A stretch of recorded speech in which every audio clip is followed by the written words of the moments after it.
안녕하세요. 주일 오후 성경 공부를 시작하겠습니다. 우리가 지난주에는 에스라 느헤미야의 개관을 배웠었고요. 그리고 에스라에 있는 내용들을 함께 살펴봤었습니다. 오늘은 이어서 느헤미야에 있는 말씀을 좀 살펴볼 텐데요.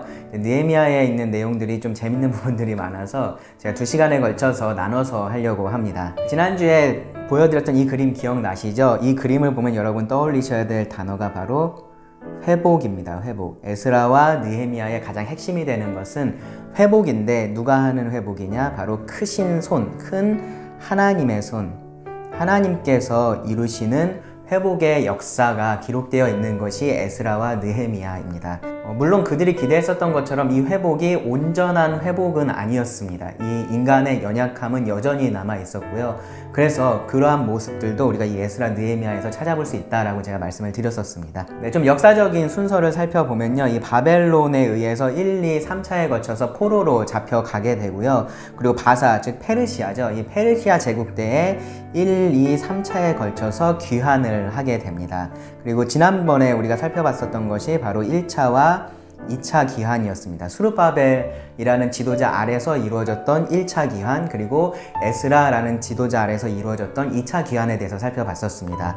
수르바벨은 이 성전을 재건하는 데 목적을 두고 기환을 했었고요. 에스라는 다시 이주해온 이 귀환자들이 율법에 따라서 잘 살아가고 있는지 그것을 살펴보고 또 가르치기 위한 목적으로 귀환을 했었습니다.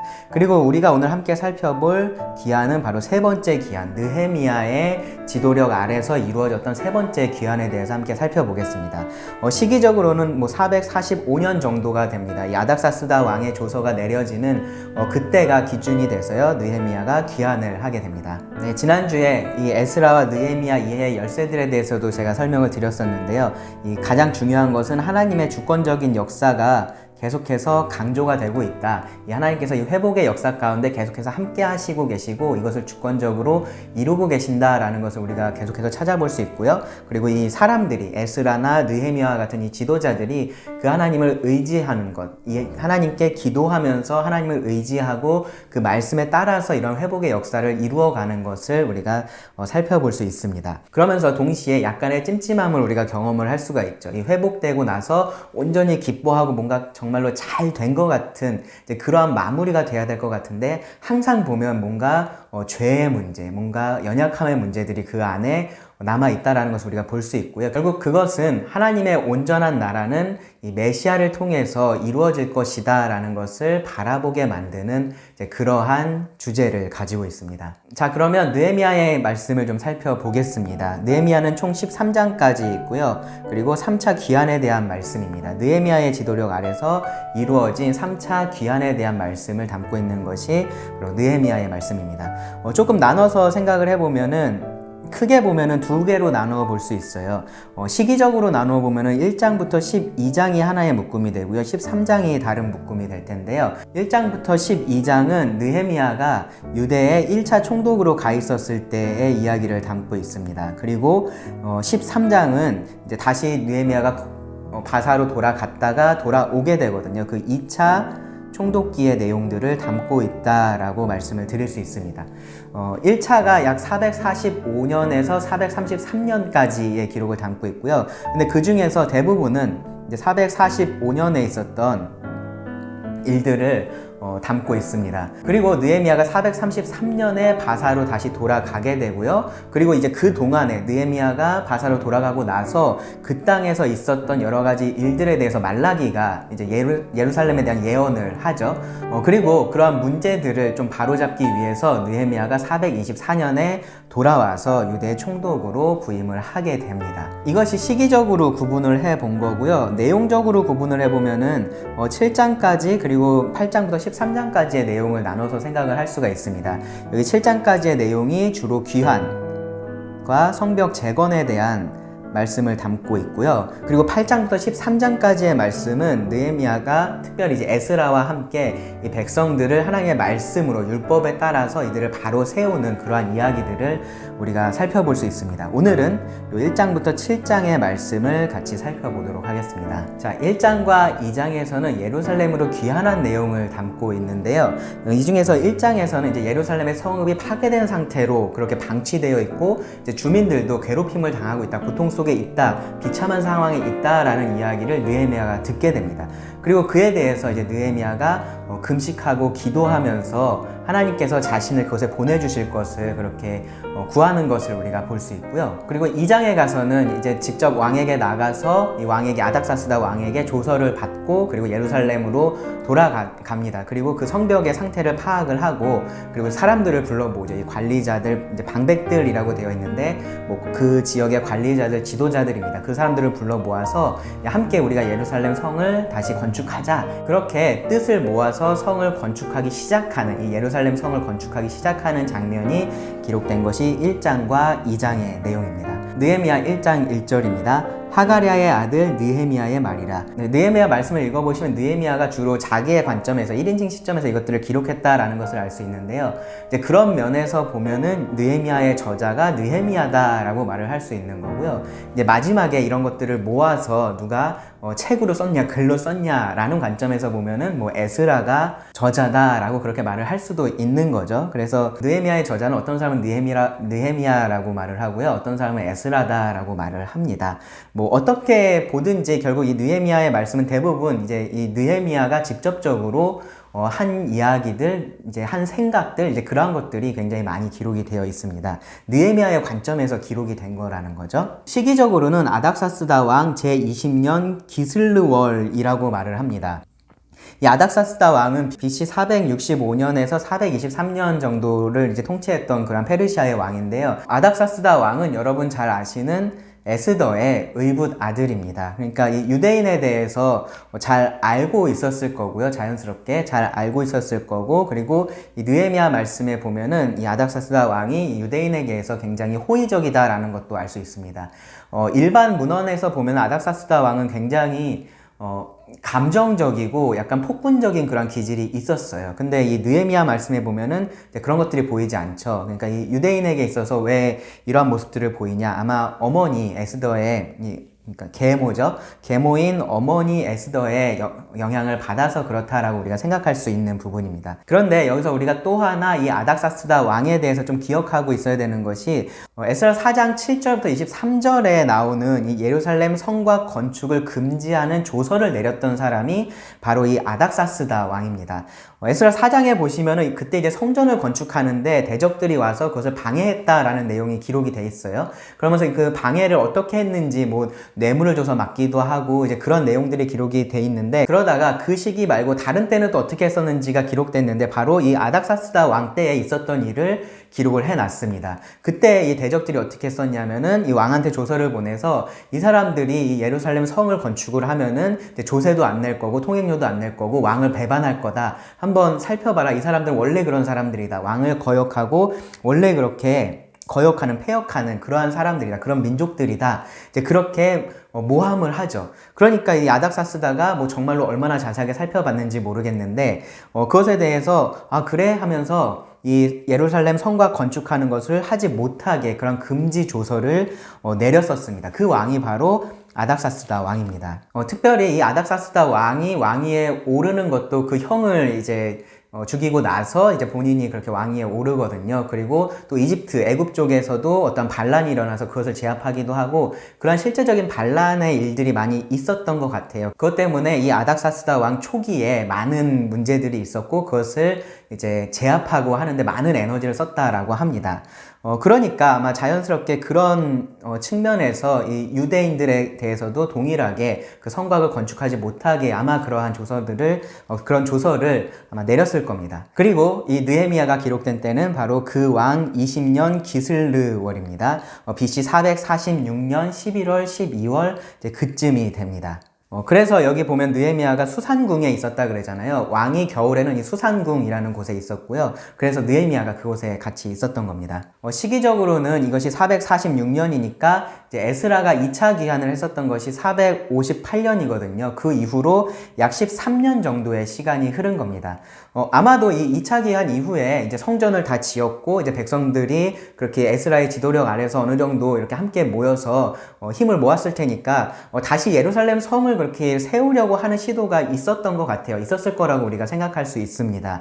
그것을 아까 에스라서 4장 7절부터 23절에 나오는 그 대적들이 그러한 방식으로 아마 막았었던 거죠. 그렇게 방해를 했었던 것 같습니다. 그래서 이제 아닥사스다 왕의 조서를 통해서 예루살렘 성을 재건하려는 노력이 좌절이 됐을 거고요. 그러면서 이제 제대로 된 성벽이 하나 없는 상황에서 예루살렘에 거주를 하게 됐었던 거죠. 그것에 대해서 아마 느헤미야가 궁금해서 어떠냐라고 아마 소식을 물어봤던 것 같습니다. 2절에 보시면 내 형제들 가운데 하나인 하나니가 두어 사람과 함께 유다에서 내게 이르렀기로, 여기 이제 내 형제들 가운데 하나인 하나니라고 말하죠.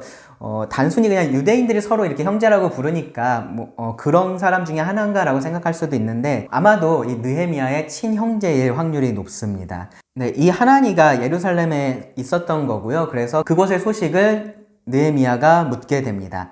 내가 그 사로잡힘을 면하고 남아있는 유다와 예루살렘 사람들의 형편을 물은즉 그들이 내게 이르되 사로잡힘을 면하고 남아있는 자들이 그 지방 거기에서 큰 환난을 당하고 능욕을 받으며 예루살렘 성은 허물어지고 성문들은 불탔다 하는지라. 여기 사로잡힘을 면하고 남아있는 유다 사람들이라고 하니까 이제 포로로 잡혀가지 않은 사람들 같은 느낌인데 이제 거기서 다시 돌아온 사람들을 말합니다.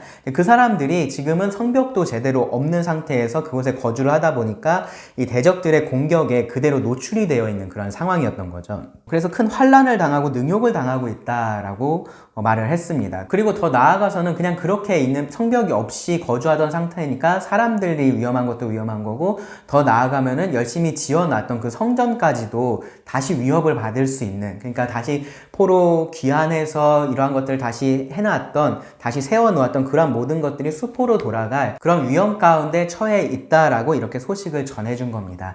그러니까 이제 느헤미야가 이 말을 듣고 앉아서 울고 수일 동안 슬퍼하며 하늘의 하나님 앞에서 금식하며 기도했다라고 합니다. 이게 단순히 이 동족들이 그렇게 고통을 당하고 있기 때문에 느헤미야가 이렇게 금식하면서 기도하고 그랬던 것만은 아니었을 겁니다. 물론 그것이 있었겠죠. 그 동족에 대한 그런 안타까운 마음이 그 안에 있었을 텐데, 근데 이 기도의 내용들을 보면요, 느헤미야는 이스라엘이 하나님의 이런 강하신 손으로 구원하신 하나님의 언약의 백성으로서 회복되어야 한다라는 부분을 더 생각을 하고 있었던 것 같아요.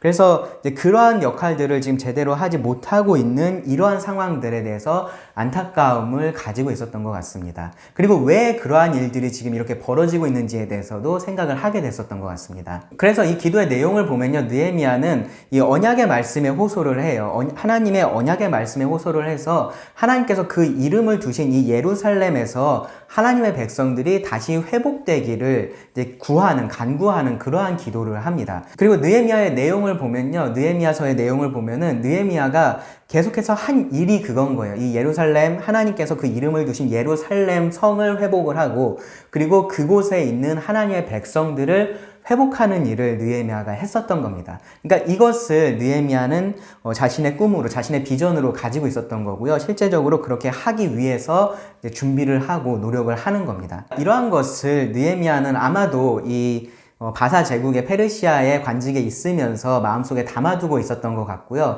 이제 이러한 상황을 듣게 되었을 때 기도하면서 이제 자신이 그동안 생각해왔던 그것을 실천에 옮기기 위해서 움직였다라고 우리가 볼 수 있습니다. 자, 기도의 내용을 좀 보면요, 1장 5절입니다. 이르되 하늘의 하나님 여호와 크고 두려우신 하나님이여 주를 사랑하고 주의 계명을 지키는 자에게 언약을 지키시며 긍휼을 베푸시는 주여 간구하나이다. 이 하나님을 부르면서 먼저 그 하나님이 어떠한 분이신지에 대해서 언급을 하죠. 하나님은 크고 두려운 하나님이시다. 이 하나님의 절대적인 주권에 대해서 먼저 언급을 합니다. 그리고 나서 주를 사랑하고 주의 계명을 지키는 자에게 언약을 지키시며 긍휼을 베푸시는 분. 이 언약의 관계 속에서 하나님이 어떠한 분이신지를 여기서 언급을 하는 겁니다. 이 언약이 정말로 중요하기 때문에 그래요. 뒤에 가서 이 8절, 9절의 말씀도 보시면 이게 언약의 내용이거든요. 그리고 이 10절도 보시면 그들이 하나님과 언약을 맺었던 바로 그 상황에 대해서 언급을 하고 있습니다. 하나님께서 그렇게 언약을 지키시는 분이시라는 것을 강조를 하면서 그 언약에 따라서 우리가 회복되어야 한다라는 이야기를 하는 거예요. 6절에 보시면 이제 종이 주의 종들인 이스라엘 자손을 위하여 주야로 기도하오며 우리 이스라엘 자손이 주께 범죄한 죄를 자복하오니 주는 귀를 기울이시며 눈을 여시사 종의 기도를 들으시옵소서. 나와 내 아버지의 집이 범죄하여 주를 향하여 크게 악을 행하여 주께서 주의 종 모세에게 명령하신 계명과 율례와 규례를 지키지 아니하였나이다. 먼저 느헤미야는 지금 이러한 상황을 보면서 자신을 돌아봅니다. 왜 우리가 이렇게 비참한 상황이 되었을까? 왜 하나님의 백성이 언약의 백성으로서의 역할을 제대로 감당하지 못하고 있을까? 왜 이러한 어려움 가운데 공경 가운데 놓여 있을까? 그것을 생각할 때 하나님에게 어떠한 잘못을 찾는 것이 아니라 나에게 어떠한 문제가 있는가, 우리에게 어떠한 문제가 있는가, 그 부분을 먼저 생각을 하는 겁니다. 그러면서 이 죄에 대해서 이 하나님께서 명령하신 그 계명과 율례와 규례, 그 율법의 말씀들을, 하나님의 말씀을 온전히 순종하지 못한 것에 대해서 자백을 합니다. 가장 큰 것은 이방신을 섬기는 그러한 것이었죠. 이제 그것이 이들이 포로로 잡혀갔었던 가장 결정적인 이유였는데, 우리가 에스라서의 마지막에 보면 또 그러한 문제가 그 안에서 발생하려고 했던 것을 우리가 볼 수 있어요. 그러니까 아마 이때 느헤미야가 이러한 기도를 할 때쯤에 이제 그러한 문제들이 여전히 그 백성들 사이에서 있었다라고 우리가 생각을 해 볼 수 있습니다. 그로 인해서 이 하나님께서 우리들을 회복하시는 이 일을 지금 멈추시고 우리를 징계하고 계신 것이 아닌가, 그러한 생각을 느헤미야가 했었던 것 같습니다. 이러한 부분이 정말로 하나님을 믿는 자들이 어떠한 어려운 상황 가운데 있을 때, 이해 못할 그런 상황 가운데 있을 때 가져야 할 좋은 태도라고 생각을 해요. 사사시대의 기드온을 보면 이 이스라엘 백성들이 미디안에게 약탈을 당하죠. 가진 식량이나 가축이나 그런 것들을 다 빼앗깁니다. 그러한 비참한 상황 가운데 있었어요. 이 기드온도 그런 상황 가운데 있었고요. 그때 하나님의 사자가, 여호와의 사자가 기드온에게 나타나서 큰 용사여, 하나님께서 너와 함께 하신다라는 이야기를 하죠.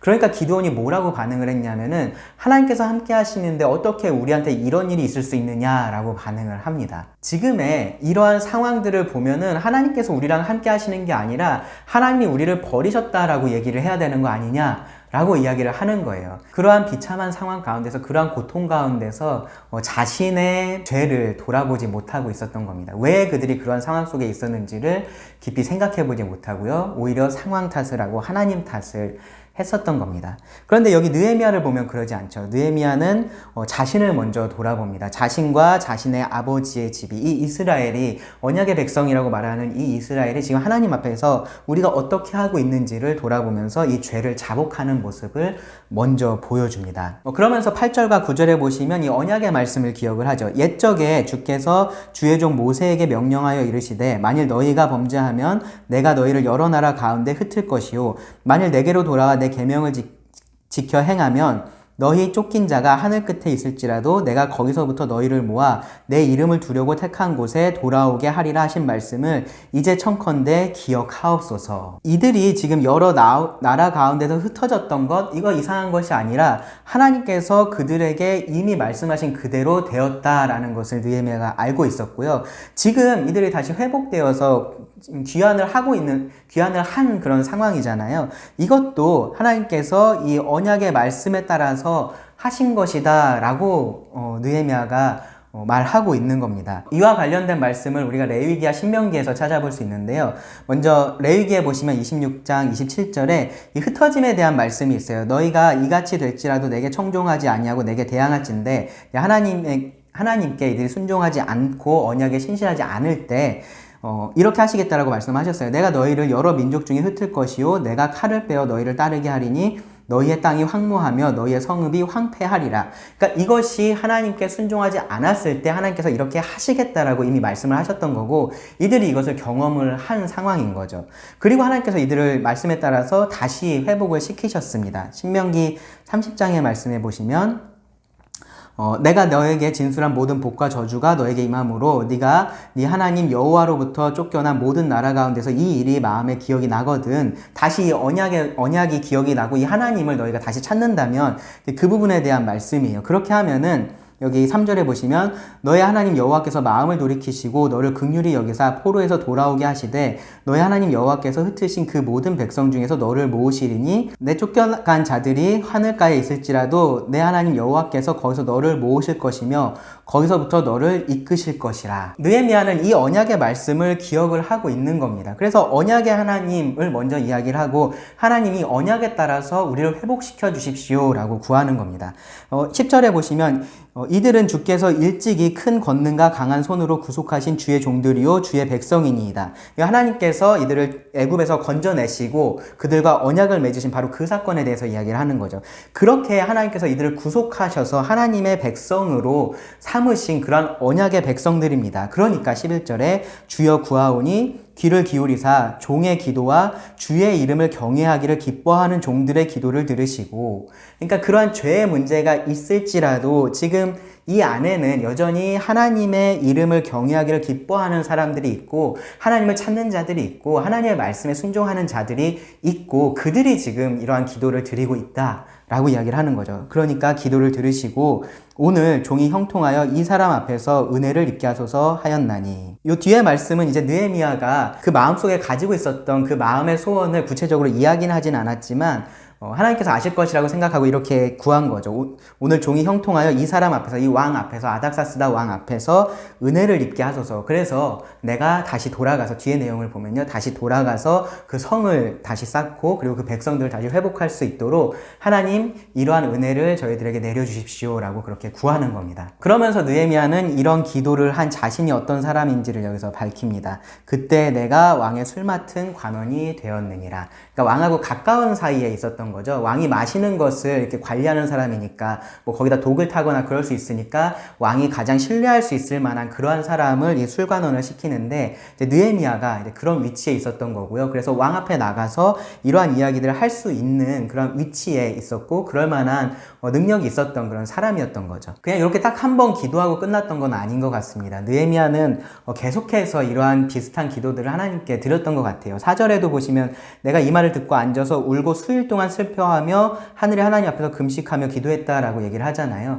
그러니까 슬퍼하는 기간도 수일이었을 것이고 이러한 기도도 계속해서 드렸을 겁니다. 그리고 마침내 이제 느헤미야가 그 왕 앞에 서게 된 것은 느헤미야 2장 1절에 보시면 아닥사스다 왕 제20년 니산월입니다.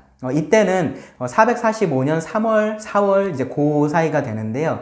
처음 소식을 듣고 이제 기도한 지 한 3달 정도가 지난 시점입니다.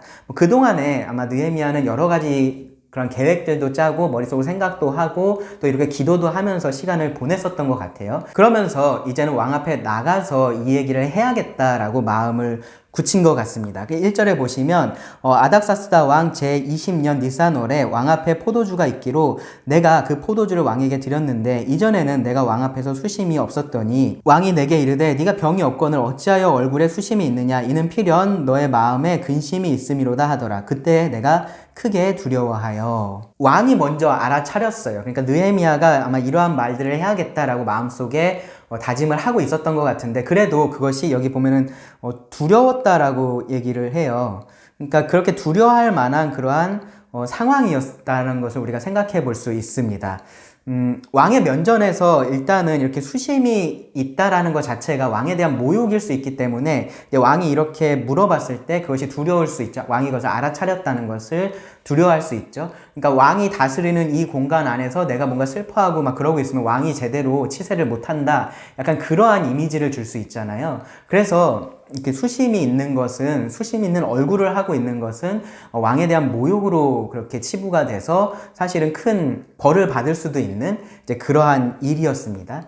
그것뿐만 아니라 아까 전에 말씀드렸었던 것처럼 이 아닥사스다는 어떠한 명령을 내렸었냐면은 예루살렘 성을 건축하지 말라라고 이미 그런 조서를 내렸었어요. 지금 여기서 느헤미야가 하려고 하는 것은 그 왕한테 나가서 제가 예루살렘에 가서 이 성을 다시 재건하겠습니다 라는 이야기를 지금 하려고 하는 거잖아요. 그러니까 왕이 이미 내린 그 조서에 반대가 되는 그러한 요청을 왕 앞에 나가서 해야 되는 그런 상황인 겁니다. 그러니까 충분히 이렇게 두려워할 수 있는 그런 상황입니다. 그래도 이제 느헤미야가 용기를 내서 왕에게 대답을 합니다. 왕께 대답하되 왕은 만세수를 하옵소서. 내 조상들의 묘실이 있는 성읍이 이제까지 황폐하고 성문이 불탔사오니 내가 어찌 얼굴에 수심이 없사오리까 하니, 지금 이 시점까지 생각하면은 예루살렘이 이제 바벨론에 의해서 멸망한 이후로 거의 한 100년 그 기간까지 지난 거죠. 그러니까 완전히 이제 황폐하고 성문이 불타 있는 상태로 계속해서 오랜 시간이 지난 겁니다. 이제 그것을 이야기를 하면서 나의 조국이 이렇게 됐는데 제가 어떻게 아무렇지 않겠습니까? 라고 이야기를 한 거예요. 그러니까 4절에 보면 왕이 내게 이르되 그러면 네가 무엇을 원하느냐 하니 내가 곧 하늘의 하나님께 묵도하고, 왕이 다행히도 이 느헤미야를 이해해 줬습니다. 느헤미야의 진심을 이해를 했습니다. 그래서 그러면은 그런 상태인데 그러면은 내가 너한테 뭐를 해주면 좋겠냐라고 이제 물어봅니다. 그러니까 이제 느헤미야가 이제 하나님께 먼저 기도를 합니다. 지금 이 상황에서 자기가 잘 말을 해야 되니까 이제 하나님께 도우심을 구하는 거죠. 단순히 말하는 것뿐만 아니라 이 왕의 그러한 허락을 받아야 되는 상황이니까 하나님의 도우심을 구하는 겁니다. 그러면서 이렇게 말을 합니다. 왕에게 이르되 왕이 만일 좋게 여기시고 종이 왕의 목전에서 은혜를 얻었사오면 나를 유다 땅 나의 조상들의 묘실이 있는 성읍에 보내어 그 성을 건축하게 하옵소서 하였는데, 아마 저희가 다 상상할 수는 없겠지만 느헤미야가 이 말을 해놓고 정말로 두려워서 떨고 있었을 수 있습니다. 물론 하나님께 도우심을 구하고 하나님의 붙드심을 그리고 보호하심을 구했지만 이 왕의 조서에 정면으로 반하는 이 요청에 어떻게 응답할지 전혀 몰랐기 때문에 아마 두려웠을 겁니다. 다행히도 이 왕이, 아닥사스다 왕이 느헤미야의 말을 흔쾌히 들어줍니다. 그래서 6절에 보시면은 네가 몇 날에 다녀올 길이며 어느 때에 돌아오겠느냐라고 물어보죠. 그러니까 가서 너 언제쯤 올 수 있어? 이제 그렇게 얘기를 하는 거죠.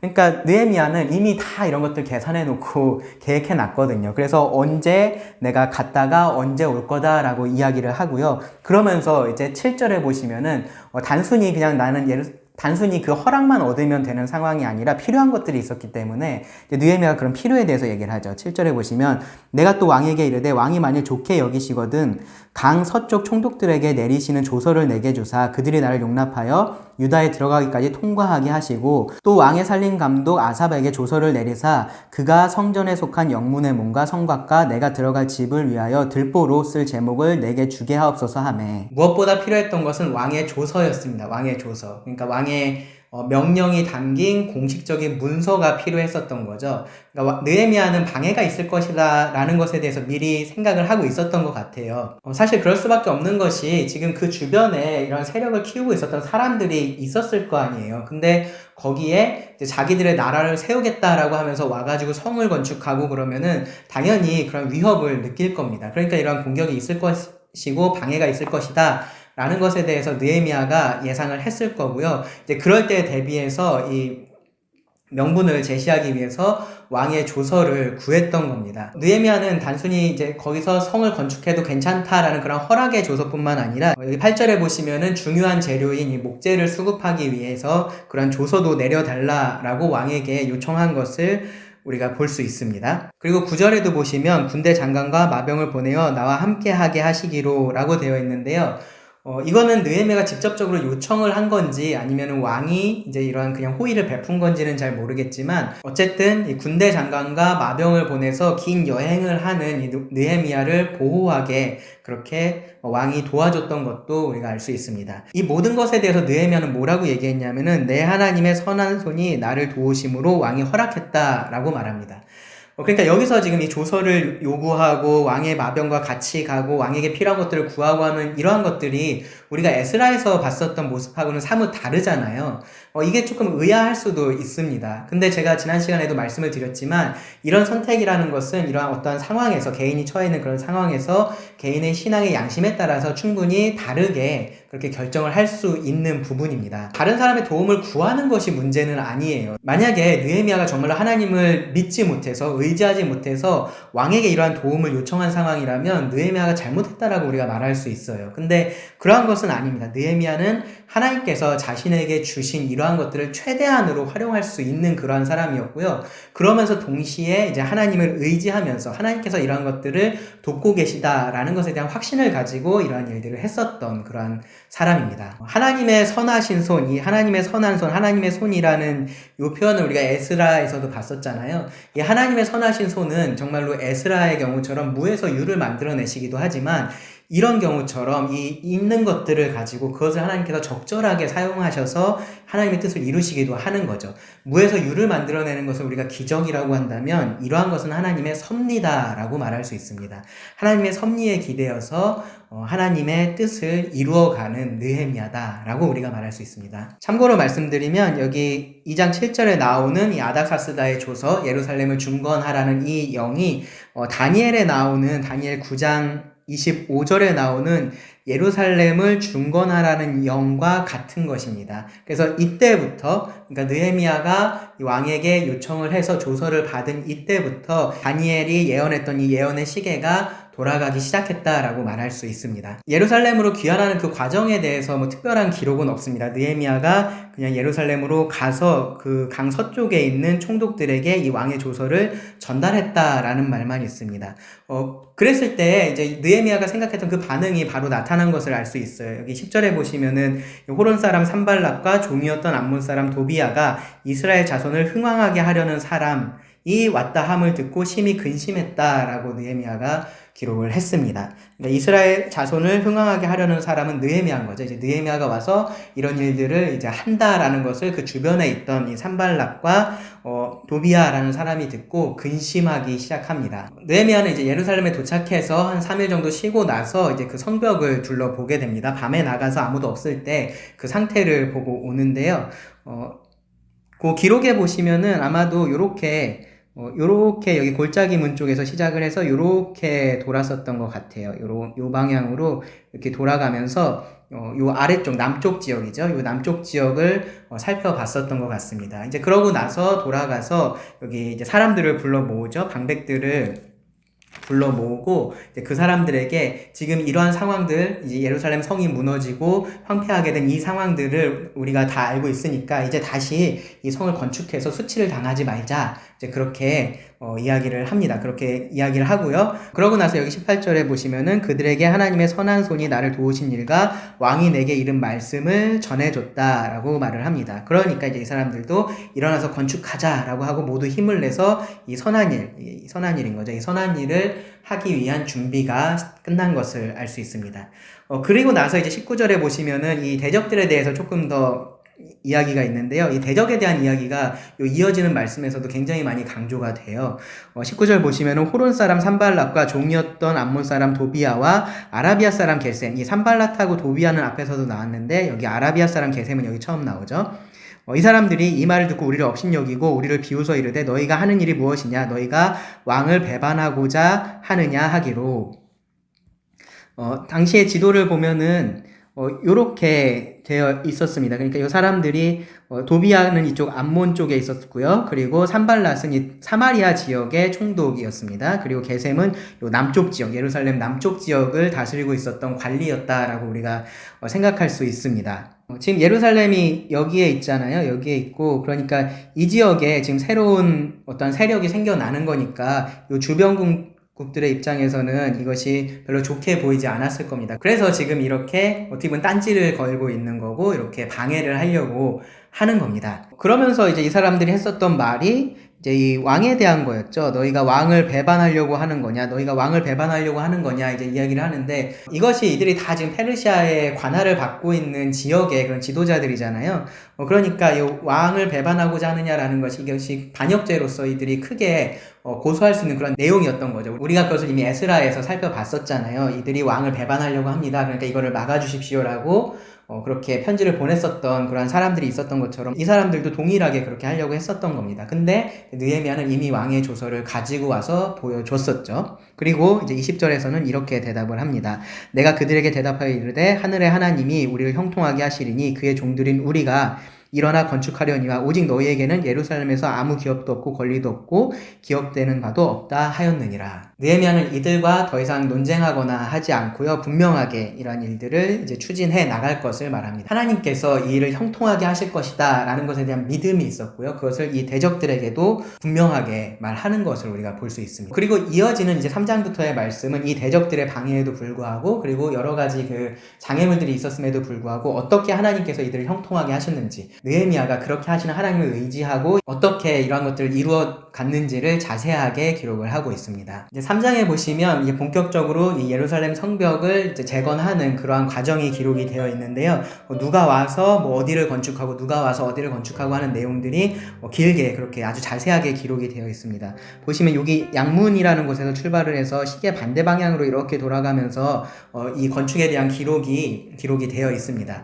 보면 아주 다양한 사람들이 다양한 장소에서 이렇게 모여든 것을 알 수 있어요. 그러니까 이 느헤미야의 그러한 지도력이 그만큼 영향력을 지금 끼치고 있었던 상황이고요. 이스라엘 공동체가, 이 귀환한 그 유대인 공동체가 이렇게 한 마음으로 이 일에 함께 하고 있다라는 것을 강조하면서 그렇게 보여주고 있습니다.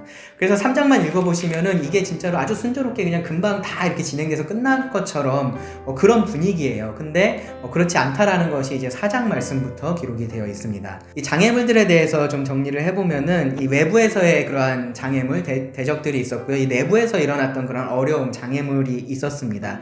먼저는 이제 4장 1절에서 6절에서는 아까도 등장했었던 이 산발락과 도비아가 다시 등장을 합니다.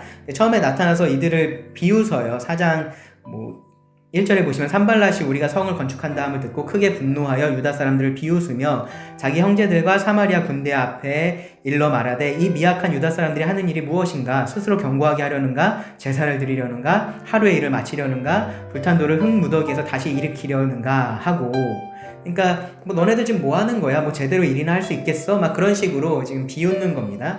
그러면서 이제 3절에는 보시면은 도비아도 거기에 합세를 하죠. 암몬 사람 도비아가 곁에 있다가 이르되 그들이 건축하는 돌 성벽은 여우가 올라가도 곧 무너지리라 하더라.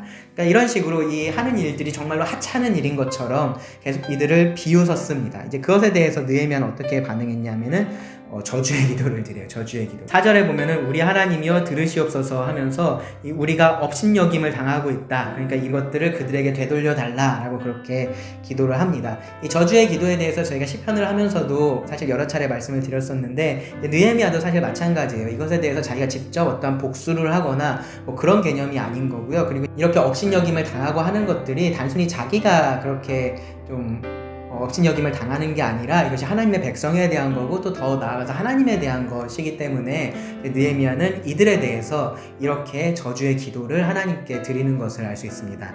이렇게 이제 느헤미야가 딱히 이것에 대해서 그렇게 발끈하거나 막 큰 일이 벌어지지 않으니까 이번에는 이 대적들이 다시 모여서 이렇게 꾀를 내요. 우리가 너희를 칠 거다. 너희를 공격할 거다. 이제 그렇게 얘기를 합니다. 7절에 보시면 산발락과 도비아와 아라비아 사람들과 암몬 사람들과 아스돗 사람들이, 여기는 이제 아스돗 사람들도 또 추가가 됐죠. 하여튼 그렇게 이제 주변에 있는 세력들입니다. 그들이 모여서 예루살렘 성이 중수되어 그 허물어진 틈이 메꾸어져 간다 함을 듣고 심히 분노하여 다 함께 꾀하기를 예루살렘으로 가서 치고 그것을 요란하게 하자 하기로. 그러니까 이 소식을 이제 느헤미야가 듣게 된 거죠. 그러니까 군사적인 위협이 실제적으로 있을 수 있다 라는 것을 느헤미야가 알게 된 겁니다. 이제 그래서 이제 느헤미야는 어떻게 했냐 하면은 9절에 보시면 다시 기도하죠. 우리가 우리 하나님께 기도하면서 하나님의 도우심을 구하면서 그들로 말미암아 파수꾼을 두어 주야로 방비하는데 라고 말을 합니다. 그러니까 파수꾼을 둬요. 그러니까 지금 적군이 쳐들어오나 쳐들어오지 않나 이제 그것을 감시하는 사람을 둔 거죠. 그러면서 또 수비대도 따로 배치를 합니다. 이 16절에 보시면은 그때로부터 내 수하 사람들의 절반은 일하고 절반은 갑옷을 입고 창과 방패와 활을 가졌다 라고 말을 하죠. 그러니까 절반을 나눠서 일하는 사람 그리고 이제 수비할 사람들 이제 그렇게 나눠서 준비를 한 겁니다. 심지어 일을 하는 사람들도 17절에 보시면 성을 건축하는 자와 짐을 나르는 자는 다 각각 한 손으로 일을 하며 한 손에는 병기를 잡았다 라고 얘기를 해요.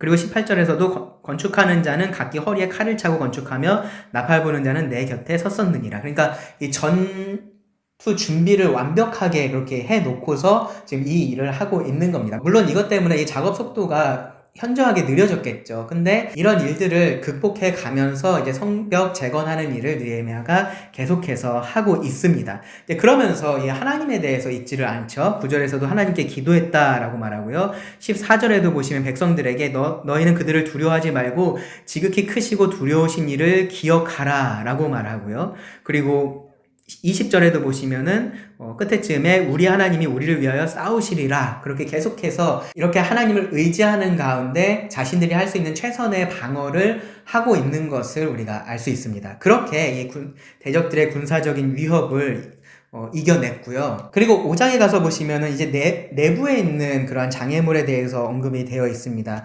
5장 1절부터 13절에 보시면 이 백성들 사이에서 이러한 경제적인 문제가 있었던 것을 알 수 있어요. 특별히 이제 고리대금 문제인데, 이제 돈을 이제 빌려주고 이제 이자를 많이 받고 하는 이제 그러한 일들이 있었던 겁니다.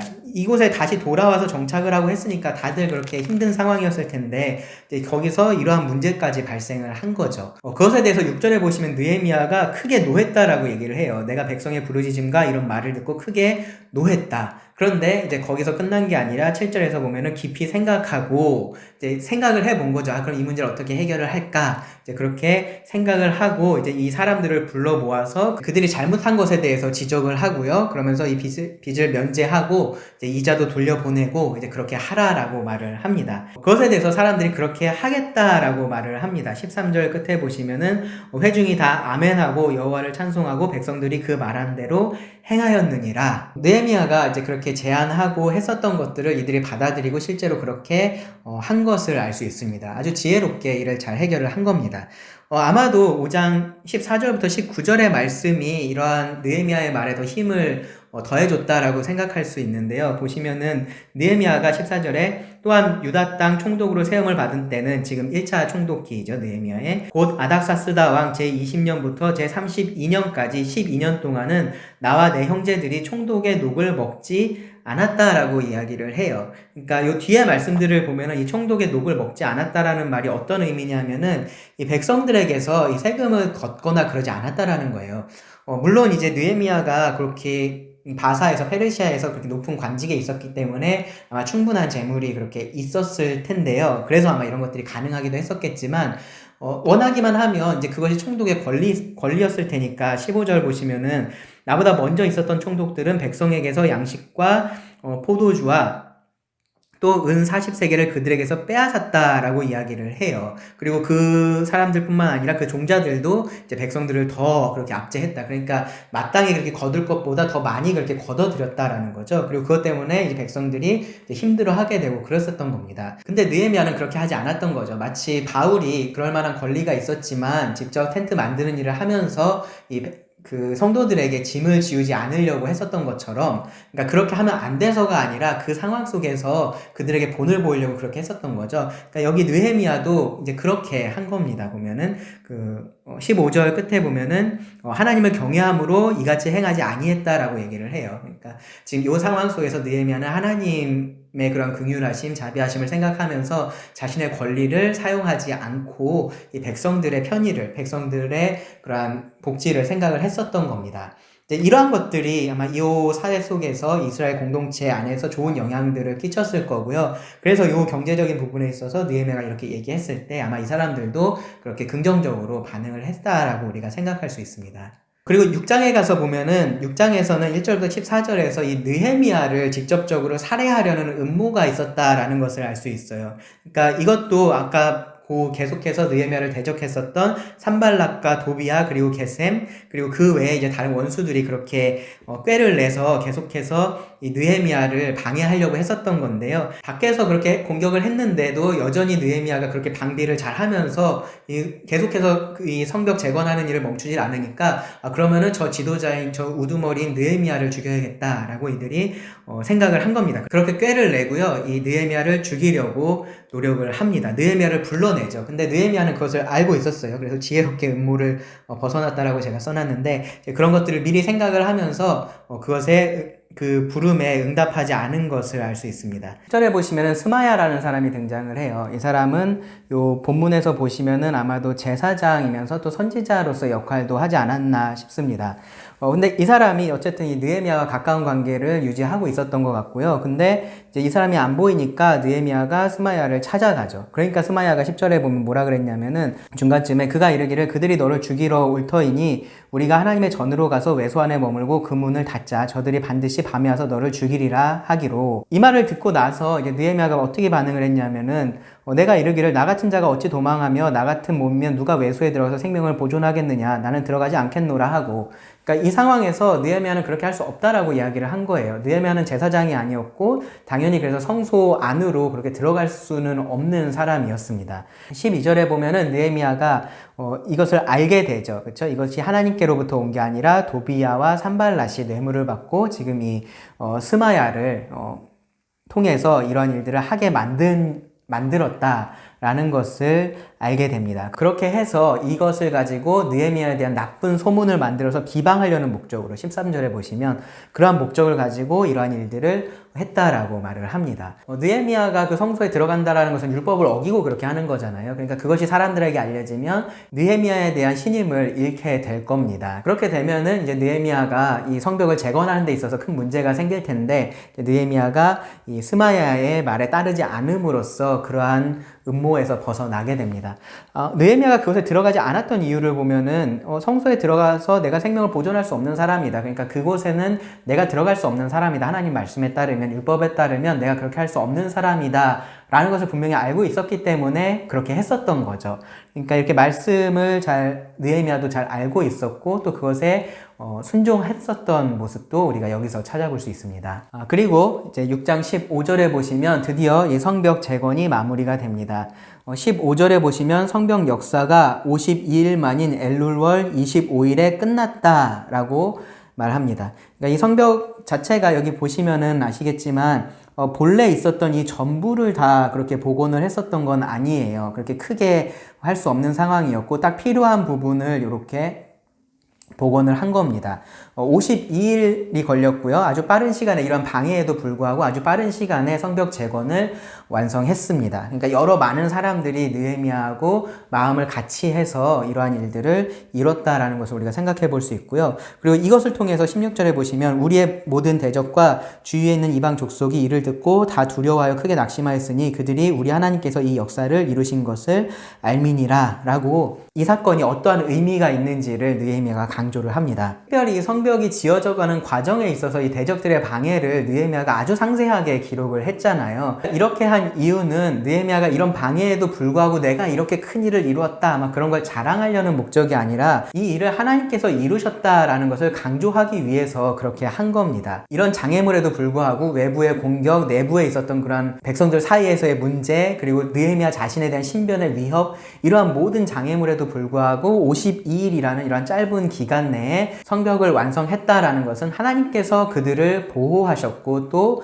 이렇게 일을 이루신다라는 것을 보여줬다라는 거죠. 그것을 이 이방 민족들, 이 주변에 있는 사람들도 다 알았고 이 백성들도 그것을 다 알았다라는 겁니다.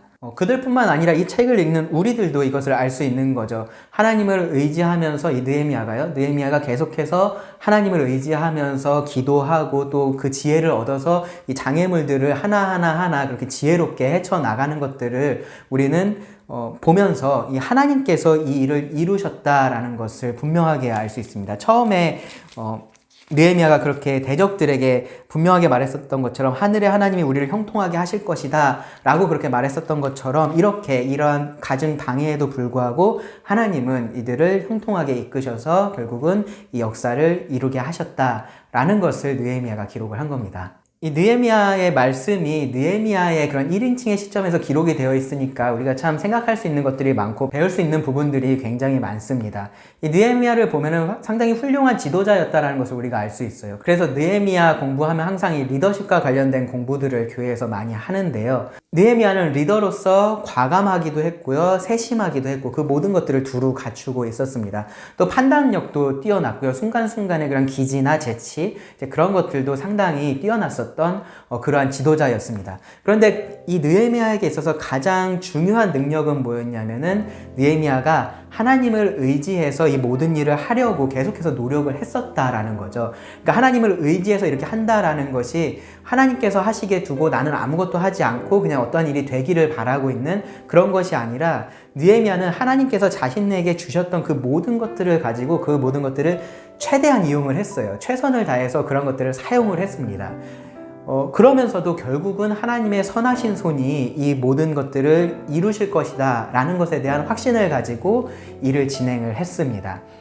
그때에는 어떠한 방해도 사실 문제가 되지 않았던 거죠. 오히려 그런 방해들로 인해서 뭐가 더 분명해졌냐면은 하나님께서 역사하신다라는 그 사실이 더 분명해졌고요. 그것을 느헤미야가 지금 여기에 기록을 한 겁니다. 자, 그리고 이제 7장에 보시면 이제 그들이 이 예루살렘에서 이제 정착한 모습을 볼 수 있습니다. 7장 1절에 보시면 성벽이 건축됨에 문짝을 달고 문지기와 노래하는 자들과 레위 사람들을 세운 후에, 그러니까 요 사람들은 예배하는 사람들인 거죠. 이 예배하는 사람들을 먼저 세웠습니다. 그리고 나서 2절에 보시면은 이 지도자들을, 예루살렘의 지도자들을 세운 것을 알 수 있습니다. 그리고 나서 한 가지 당부를 해요. 3절에 보면은 그들에게 이르기를 해가 높이 뜨기 전에는 예루살렘 성문을 열지 말고 아직 파수할 때에 곧 문을 닫고 빗장을 지르며 또 예루살렘 주민이 각각 자기가 지키는 곳에서 파수하되 자기 집 맞은편을 지키라 하라 하였노니, 원래 이 성문은 해가 뜨면은 열고 해가 지면 닫고 이제 그런 식으로 원래는 했을 텐데 해가 높이 뜨기 전까지는 그렇게 하지 말라라고 해요. 그러니까 지금 이 4절에 보는 것처럼 이 주민이 적고 가옥이 미처 건축되지 않은 상태였으니까 이 사람들이 충분히 다 깨어나고 준비가 되기 전에는 성문을 그렇게 열어서 위험하게 하지 말라, 성의 보안에 대해서 신경을 쓴 겁니다. 그리고 나서 5절에 보시면은 느헤미야가 자신이 계획했던 일의 절반을 끝낸 것을 알 수 있어요. 그러니까 이 예루살렘 성을 재건하는 일을 다 끝낸 거죠. 그러면은 이제 해야 될 일, 아까 처음에 말씀드렸던 것, 예루살렘 성을 재건하고 그리고 그곳에 사는 그 주민들을 다시 일으켜 세우는 이제 그러한 일을 느헤미야가 해야 되잖아요. 그것을 위해서 느헤미야는 먼저 이 인구를 등록을 합니다. 전체 인구 조사를 그렇게 한 건데요. 그 과정에서 여기 보면은 처음으로 돌아온 자의 계보를 얻었다라고 얘기를 해요. 1차 기한 때 이 수룹바벨과 함께 돌아왔었던 그 사람들의 명단을 입수를 하게 된 거고 이제 그것을 기록을 했습니다. 이것은 에스라 2장에 기록된 그런 명단하고 대부분이 일치를 합니다. 약간의 그런 차이들이 있는데요. 우리가 충분히 그렇게 고려할 수 있는 차이들입니다. 어쨌든 이 1차 기한의 명단을 여기다 기록한 이유는 느헤미야가 지금 세 번째에 온 거잖아요. 그러니까 이것이 이제 하나님께서 이루고 계시는 이런 회복의 역사의 연장선상에 있는 것, 이것이 계속되고 있는 것이다 라는 것을 이제 보여주기 위해서 이 1차 명단을 여기다 기록을 한 겁니다. 그리고 이제 8장부터 느헤미야는 본격적으로 이 에스라와 함께 이 백성들을 하나님의 말씀에 따라서 다시 회복시키는 그러한 사역을 시작하게 됩니다. 다음 주에 이어서 느헤미야의 말씀을 살펴보도록 하겠습니다.